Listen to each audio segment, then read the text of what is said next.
Ciao ragazzi, bentornati per un nuovo appuntamento sul mio canale Uramariki Professione Nerd. Con l'unboxing di oggi torniamo a parlare di One Piece e nello specifico analizzeremo l'action figure del braccio destro di Luffy. Sto ovviamente parlando di Zoro, lo spadaccino. Diamo subito una rapida occhiata alla scatola che contiene l'action figure. Ve ne avevo comunque già dato un'anteprima nel mio video haul degli acquisti e regali dei mesi di novembre e dicembre, parte 1, ma se ve lo siete perso e volete andarlo a recuperare, vi lascio qui sotto nell'info box il link diretto. Questa è la scatola, si tratta di una Ichibansho Figure Masterless X-Piece che rappresenta appunto Zoro o Zorojuro, come era stato chiamato all'inizio della saga di Wano, mentre impugna la katana Enma. Come sappiamo, questa spada in passato era stata utilizzata da Kozuki Oden, che l'aveva poi lasciata in eredità alla figlia Kozuki Iori. È stata infatti proprio lei a volerla donare a Zoro in cambio di una spada che lui già possedeva, ovvero la Shusui. E la Shusui era a sua volta stata regalata a Zoro dallo zombie del samurai Ryuma durante la saga di Thriller Bark. Insomma, abbiamo capito che Zoro non si è mai comprato una spada in vita sua. Scherzi a parte, per quanto riguarda Enma, ci è già stato mostrato che questa spada è molto forte ma anche pericolosa, in quanto estrae l'ambizione dell'armatura dal corpo del suo utilizzatore. Perciò soltanto pochi spadaccini sarebbero in grado di utilizzarla.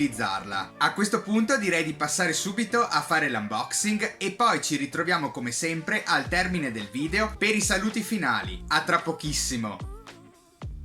Sul fronte della scatola, che abbiamo già visto nel segmento precedente, troviamo un'anteprima di come si presenterà il personaggio e i classici loghi di Ichibansho Figure, One Piece, Masterless X-Piece, Toei Animation, Bandai Namco e Bandai Spirits. Questo è il lato destro. Questo invece è il retro, dove ci viene mostrato il modellino nella sua interezza. E questa è la facciata di sinistra, dove possiamo scorgere, oltre al modellino in primo piano, il palazzo dello Shogun nella capitale dei fiori del paese di Wano. Se vi ricordate, la stessa immagine era stata disegnata anche sulla box dell'action figure di Kozuki Oden. Questo perché Oden e Zoro appartengono alla stessa linea. Questo è invece il lato superiore della box. E questo il fondo. Procediamo ora con l'unboxing.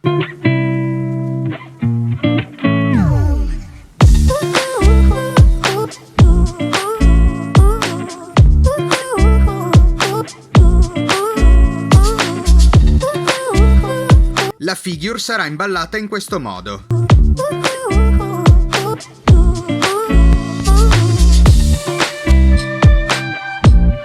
Notiamo che la riproduzione sarà divisa in tre parti: il corpo di Zoro come blocco unico, la lama della katana e la basetta espositiva.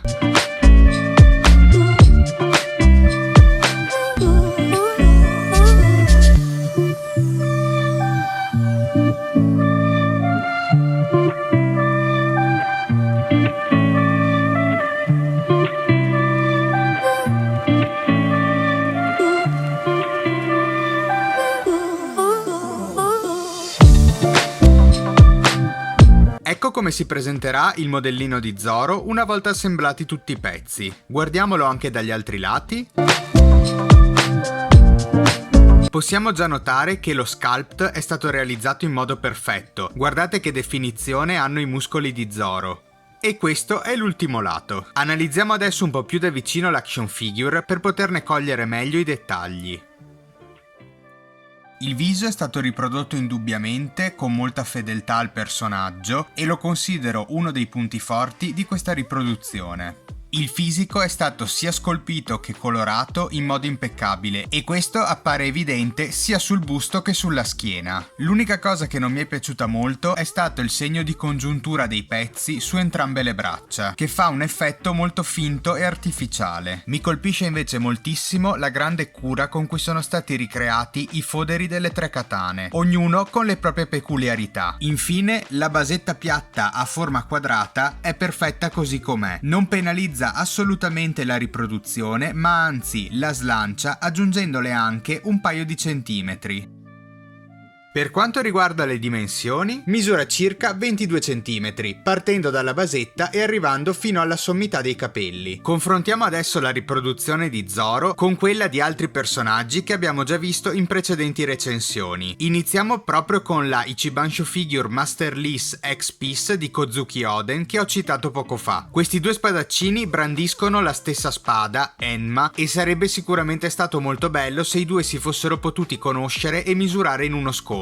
Proseguiamo il confronto con la Glitter and Glamours di Kozuki Iori, con la King of Artist di Goldie Roger, ora è il turno della Sweet Style Pirates di Carrot, e infine la gigantesca Ichibansho Figure di Kiku. È arrivato il momento di dare le valutazioni. Per l'espressività il mio voto è 9, il viso mi è piaciuto molto con questo sorriso beffardo che gli è stato dato, che credo colga alla perfezione l'essenza del personaggio. Per la colorazione il mio voto è 8, mi è piaciuto il fatto che si sia cercato di dare tridimensionalità all'action figure con l'utilizzo di chiaroscuri. Anche per la base di appoggio il mio voto è 8, questa è proprio la tipologia di basetta che preferisco. Per la posa il mio voto è 7, mi è piaciuto il fatto che si sia andata a ricreare una posa vista nell'anime e nel manga. Infine, per il rapporto qualità-prezzo, vi ricordo che ho acquistato questa action figure dal rivenditore multiplayer.com al prezzo di 44,82 € comprese le spese di spedizione, acquistato durante il Black Friday. Trovo che sia un prezzo ragionevole per un'action figure fatta così bene, per questo motivo il mio voto è 7. Tirando le somme, la media farebbe 7.8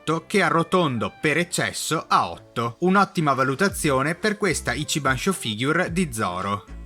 E bentornati, se vi è piaciuto questo nuovo unboxing della Ichibansho Figure di Zoro, vi chiedo di mettere un like, di iscrivervi al mio canale e attivare la campanella per rimanere sempre aggiornati sui prossimi contenuti che pubblicherò e di condividere il video sui vostri canali social. Inoltre, se già non mi seguite, vi invito a iniziare a farlo anche sulle mie pagine di Instagram e Facebook, dove mi potete trovare con lo stesso nome con cui mi trovate qui, ovviamente Uramariki Professione Nerd. Vi chiedo inoltre di lasciare un commento sotto il video per farmi sapere cosa ne pensate di questo personaggio e di questa action figure e se siete Team Zoro oppure Team Sanji. Ho concluso, perciò vi do appuntamento al prossimo video. Ciao ragazzi, a presto!